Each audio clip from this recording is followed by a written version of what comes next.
Hey there guys, it's Susanna here.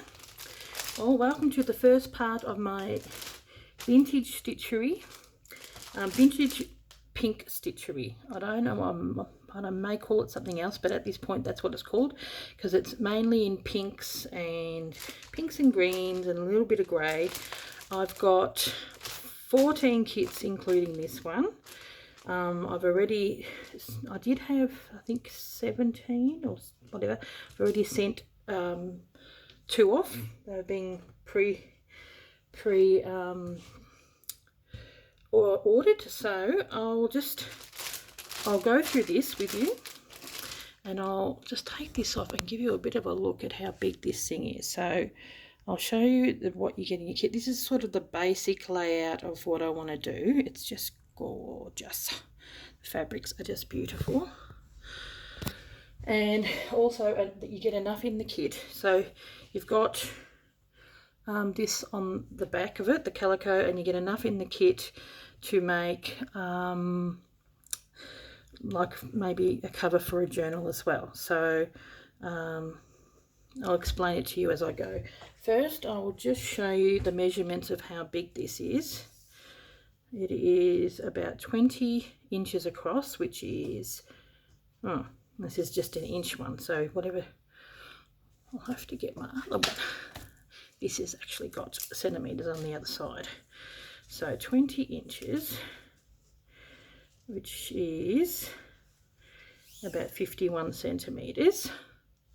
And then it's a big one, 24, and yeah, about 24 inches. So that's 61. So 51 by 61, that's the big piece. So you get everything that you see here is all in the kit, but I'll show you. Most pieces are similar, like the background, but everybody's like doily, and this doily here, and the hankies are a little bit different. And you also, everyone gets a bit of linen and a couple of doilies and the hankies, but everything else is the same. Everyone gets that. Yeah, so I will take you through a kit, and then I'm going to proceed to do, just the running stitch and everything. This is the layout that I've done, so I'll take you through the layout a little bit. But first, I will take you through the kit, and I'll sit down. Ugh, it is absolutely gorgeous. So it is first in, best dressed. I only have 14, so, but if you don't, you miss out on one. I think I may have enough to do a few more, but you can use your own stuff. So in it, I've got a pattern called Vintage Heart, and it has got that pink heart in it. This fabric for this pink heart, and quite a bit.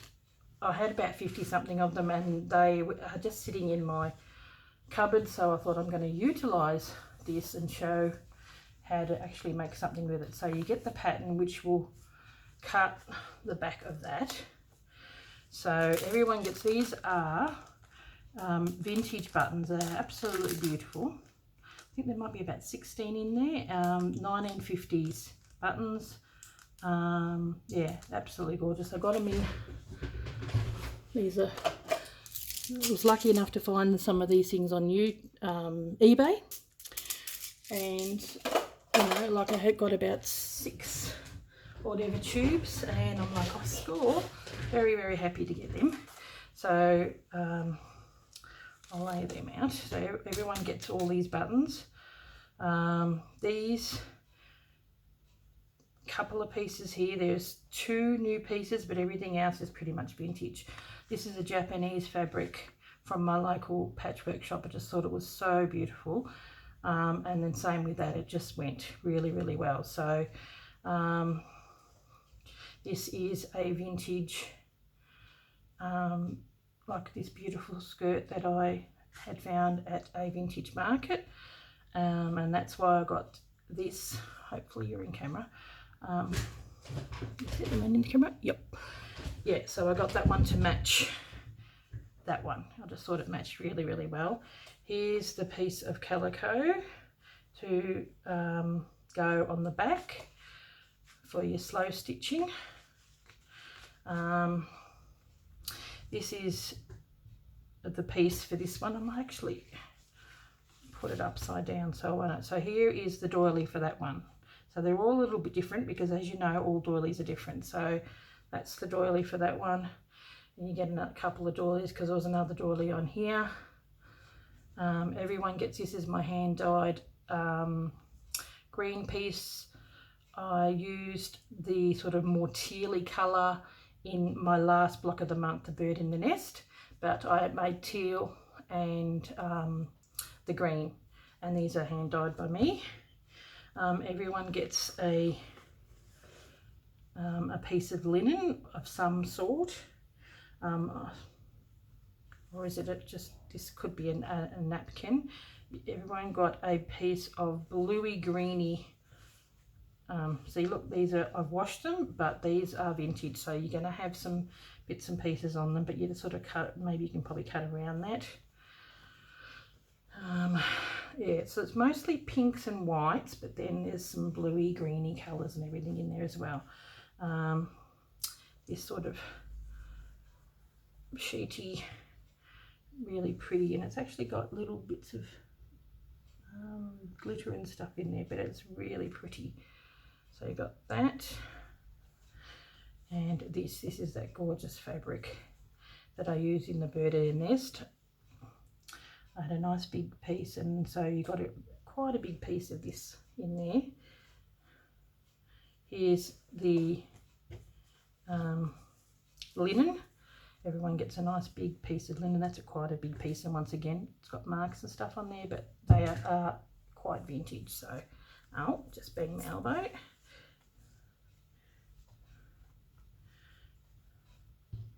And then that matches this piece. It's more like the florals, whereas this is like little floralettes. These are the more floral bouquets. So yeah, so this is, and these were in with the vintage heart, so I thought I'd just throw them in there just to give you a bit of an idea of what they are. And this wasn't the back of the vintage heart like this, so that is why you've got two pieces of calico, which is what I thought I might as well just throw it in there, which is what I used for that. So you've got enough, what your leftover bits that you have, you make up the little journal. So there you go. So this is all the little bits and pieces. I might flip it up that way, and I'll put it together properly a little bit later, but for now that's what's in the kit. Okay, so here it is. So like, I think that that doily, there's some linen piece, so the linen piece will go down in that corner there. I'm going to take off, so that's the doily, is going to go down the bottom. I will take off this. So this is just giving me a bit of an idea. You've got to stitch everything down, and then you put the stuff on top. So that is another, like a piece of a doily. So I've got to stitch down the base. So I've just shown you the basic setup. This fabric is stunning. It's just so beautiful, and it feels so nice. Like I thought it was just too pretty because it was, all these kits were sitting in my cupboard, not getting anything done with it. So I thought I would utilize these. They're beautiful. I think this is a top piece. So what we need to do, see, I was just playing with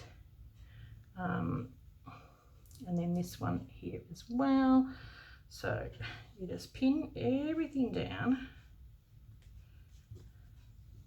lots of pins.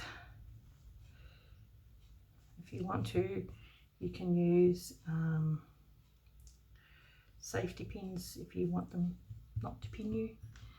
I left, see, the Our Life collection made in Japan. That's, I just used, not everyone gets that. I just happen to have it. Mine's going to be a little bit different because I'm using the bits and pieces. So what you need to do is just lay it out. If you can, yeah, it's another piece. Let's lay it out on the top. I'll actually put that over there so it reminds me that I've got to have it there. Then there's the, there we go. So what I've done, and I've done it a little bit over as well. Okay. So I'm going to proceed just to, okay, hold it then. Here's the bit of calico underneath. It actually hasn't got anything on the top of it, but that's okay because that's going to have this over the top of it. And see, this has got a hole in it, but that's okay. I thought I'd use it up, something like that. You know, you probably get some stuff from your own pack. Yeah, and I thought I wanted to use that up. So I'm just going to hold that down there. Okay, so what we do, I've actually put something underneath here as well. I think a little bit of leftover piece from there, because it had little holes in there, and I thought, oh well, I'll utilise it. So if we stitch that down, now maybe one more over here. Now, so what I'm going to do is I will put that down here and put this underneath. That's quite a big piece. So this is the sort of, it's fun, but it's sort of a bit of the boring piece. This is just sort of, it's almost like basting, but at the same token you can, like you're going to stitch the pieces on. And so here I might probably stick, you know, I mainly do running stitch in this part here, because I know that's why you sort of need to get a bit of an idea of the design that you want. I will just do running stitch. So you've got to know where things are going to be. So at this point in time, all I'm going to be doing is stitching it all together. So I'm going to, not that one, get this one. Now I have got plenty of white, but also got some of this, and I do like this lighty pinky colour. I think that would be a nice contrast. And I have got white, and I've got this sort of white and creamy colour. Don't mind that either. It's sort of got a bluey green, maybe a bit of a darker pink, but oh, there's a grey as well. That one, or that one. I think that's probably a better contrast, to be honest. Okay, so we've got a few colours out. Put these back up. One and two. So yeah, at the moment we're just doing the basting stitching, which it's, I mean, no stitching is ever boring, but this is the bit where everything's going to be pieced down. But all the other stuff is the extra fluff that we stick on top, and buttons and yo-yos. With this, I'm going to have that over there like that, that like that. Then I'm going to do some fly stitch around, sort of maybe even join, and I'm going to stick a lot of the buttons along here, like maybe one of each colour. Yeah, and I've got some yo-yos. You could probably make some yo-yos with any leftover fabric, rather than making, you know, that little journal piece. You can you use the leftover fabrics to make some yo-yos or Suffolk puffs, whatever you call them. But yeah, here's the basic outline. I'll show you. So you just put this fabric, I've just done a strip across the top, utilize that there, put that grey piece there. So you've got all these pieces. I've just used it as one big piece, so it actually is underneath you. You know, this is an extra piece that I had, so you know, maybe go into your stash. I just use that as one big piece as well. I've got the vintage hanky, which is that in that kit that I just showed you, is that bluey piece, and here's that linen, like you got a linen piece, so I put that in the corner, and then I've got that other piece, another big piece here. So yeah, so that's how you can baste your thing together. So I am now, what are we going to say first? Here we go, and I might zoom in a little bit. Yeah, just a little bit. And rather than starting at the top, I might use some of this. So it's basting, but in a way it's not, because I still want to use pretty colour, because you're going to see some of that. So let me use a bit, but I don't want to go too much, because as you know, it tangles. So I'm actually very excited to start this. I've had this kit put aside and ready to go for quite a few months actually. I've done a lot of the kits ahead of time. I've got things on the go, but I haven't done the stitching. Okay, hang on a minute, my bin, just grabbing that. So,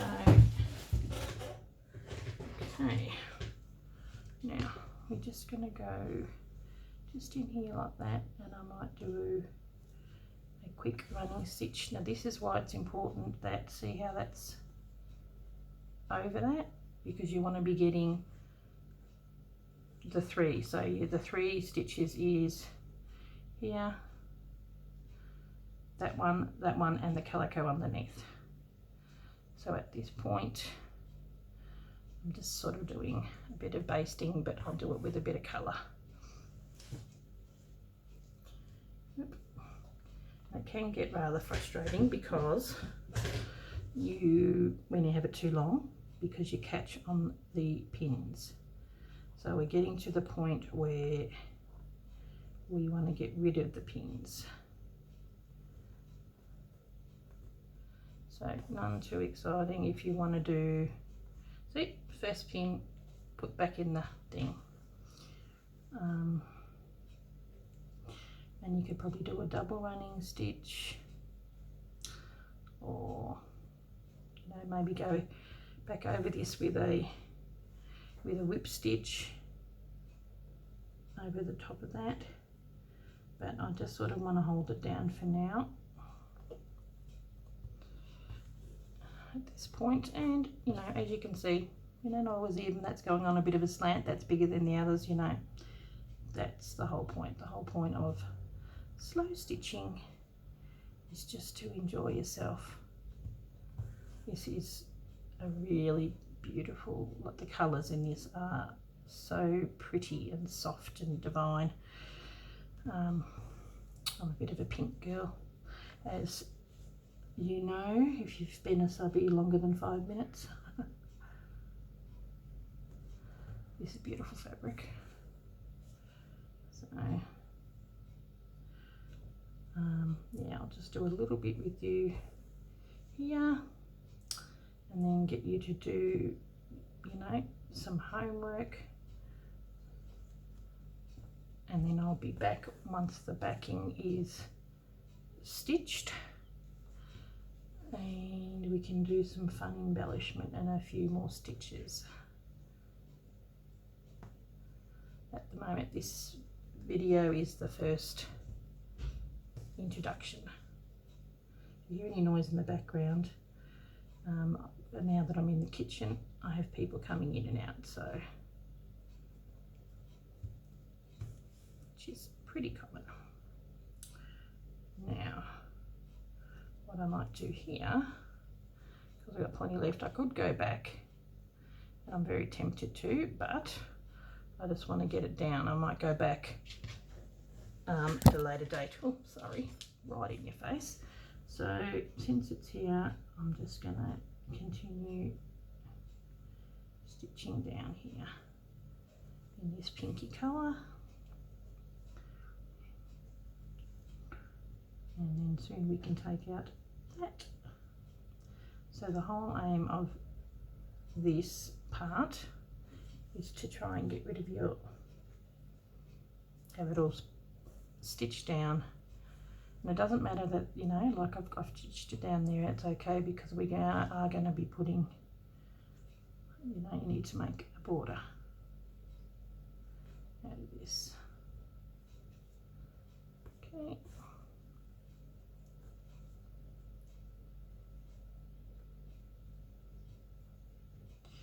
Now with this, I may do a couple of crosses, just as something different. I really quite enjoy doing a bit of a cross stitch. It's going to have a piece here, so I want, you know, I know that these crosses will be seen.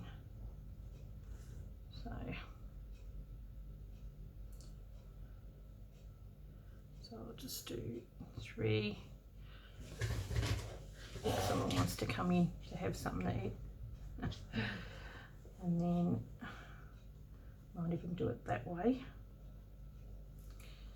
And we'll do a running stitch up here. And because it's on the white, see, sometimes if you don't want to see the thread,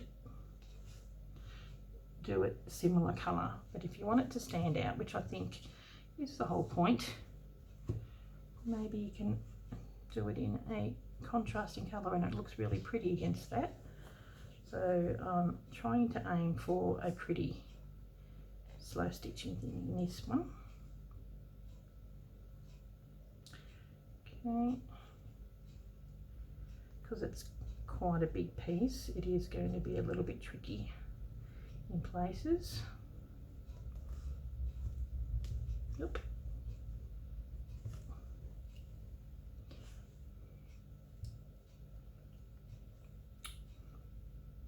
And if you want to use different stitches, maybe you can refer to your stitches from your Journal of Stitchery sampler, or this fabulous book that I've got. I love this book. This is my embroidery go-to book. A to Z of embroidery stitches. It's from 1990 something. They still have it out. It's made by the Publishers of Inspiration. If you go on Amazon or eBay or whatever, you can still get them. But they are so good and they're really detailed. You know, even doing a feather stitch or a fly stitch or just a simple little stitch along these. But because I know, see, the pins do come out, because I know that this is going to have something over the top. In this centerpiece, I'm just going to stick to my running stitch, but you will see these. Okay, no worries. Well, I'll just finish this little bit here and I will probably turn off and get back to you when I've done a little bit more of the background, stitching these pieces together. Okay. There we go. So I've waited a long time to make a start on this pretty thing, and because I've got a fair bit of thread there, make the choice. Okay, I might go up and continue on. This is going to be covered anyway, so I may leave it, because that's going to have the hard on the top, so we're just going to stitch it down for this point. Okay, well, thank you for watching. I hope you enjoyed this introduction to my beautiful vintage heart slow stitchery piece. Like, it's going to end up being a quilt or something like that. You can use it whatever you like. When you do stitching like this, you do all the stitching in that first, and then if you want to, you can add some wadding to the back. See, that's all the stitching we've done. So along here I might use some of the grey. Probably continue across here until I run out of the pink, and then I might do some grey here. These pieces I don't think have got anything, so it might pay to do a nice stitch along here because it's white. Maybe a fly stitch or a feather stitch or chain stitch, whatever you like. So yeah, so just, you know, take note all the ones along here, just straight stitches just to hold it down. Okay guys, well, I'll catch you in the next one, and if you do have this kit, or you know, you want to make something fairly similar, yeah, just follow along with me and I will catch you in the next part. Thanks for watching guys. Bye.